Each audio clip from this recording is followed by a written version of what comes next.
ସୁସ୍ଥ ହେଇଛନ୍ତି ସେ ରଣିବାକୁ ଆଇଛି। ତମେ ଜାଣିଛ ମହାପ୍ରଭୁ ସୁସ୍ଥ ହେଇଗଲେ? ହଁ ଆମେ ହିଁ ତାଙ୍କୁ ସେବା କରିକି ସୁସ୍ଥ କରିଥିଲୁ। ଆଜି କୁଆଡେ ଆସିଛ ତୁମେ? ଗଜପତି ମହାରାଜାଙ୍କ ଘରକୁ। କଣ ପାଇଁ ଆସିଛ? ଜଗନ୍ନାଥ ସୁସ୍ଥ ହେଇଛନ୍ତି ସେ ରଣିବାକୁ ଆଇଛି।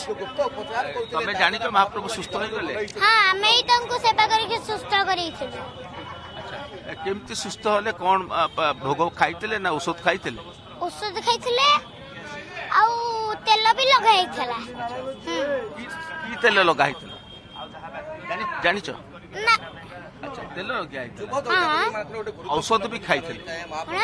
ଔଷଧ ଖାଇଥିଲେ।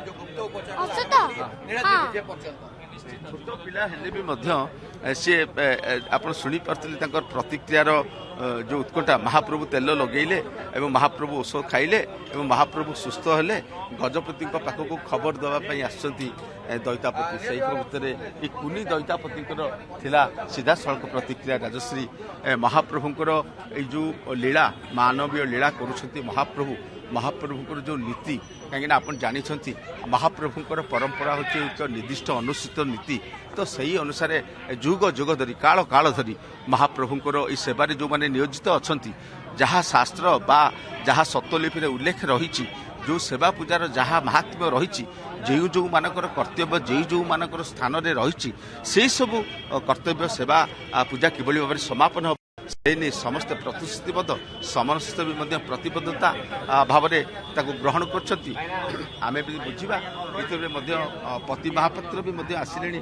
ଆମେ ନିଶ୍ଚିତ ଭାବରେ ଚେଷ୍ଟା କରିବା ପତି ମହାପାତ୍ର ଯିଏ ରହୁଛନ୍ତି, ତ ପତି ମହାପାତ୍ରଙ୍କର ଏକ ସୁନ୍ଦର ଗୋଟେ ପ୍ରତିକ୍ରିୟା ନେବା। ପତି ମହାପାତ୍ର ବି ମଧ୍ୟ ଆସିଲେଣି। ପତି ମହାପାତ୍ରଙ୍କର ମସ୍ତକରେ ପ୍ରଥମେ ଶାଢ଼ୀ ବନ୍ଧା ହେବ। ଆପଣଙ୍କୁ ଆଜି ଶ୍ରୀନଗର ପକ୍ଷରୁ ଆପଣଙ୍କ ମସ୍ତକରେ ଶାଢ଼ୀ ବନ୍ଧା ହେବ। ମହାପ୍ରଭୁଙ୍କ ପାଖରେ ଶାଢ଼ୀ ବନ୍ଧା ଚାଲିଛି। ବର୍ତ୍ତମାନ ଆମେ ସମସ୍ତ ସେବକଙ୍କୁ ଶାଢ଼ୀ ବନ୍ଧା ସରିଲା ପରେ ଆମେ ସମସ୍ତେ ବାଉଳା ବି ଯାଇଛୁ ଶ୍ରୀମନ୍ଦିରକୁ। ମହାପ୍ରଭୁ ସୁସ୍ଥ ହେଇ ମହାପ୍ରଭୁ ସମ୍ପୂର୍ଣ୍ଣ ସୁସ୍ଥ ହୋଇଗଲେ। କାଲି ଦଶମୂଳ ଲାଗିଲା ପରେ ମହାପ୍ରଭୁ ଆଜି ସମ୍ପୂର୍ଣ୍ଣ ସୁସ୍ଥ ହୋଇଯାଇଛନ୍ତି। ଏହାର ବାତାବରଣ ନେଇ ଆମେ ଗଜପତିଙ୍କ ପାଖକୁ ଆସିଥିଲୁ। ଆସନ୍ତା ରଥଯାତ୍ରା ସରସରୁ ସୁନ୍ଦର କିଭଳି ଭାବେ ହେବ, ଏହା ପରେ ଆମେ ଗଜପତି ପାଖକୁ ଯିବୁ, ଆଲୋଚନା କରିବୁ।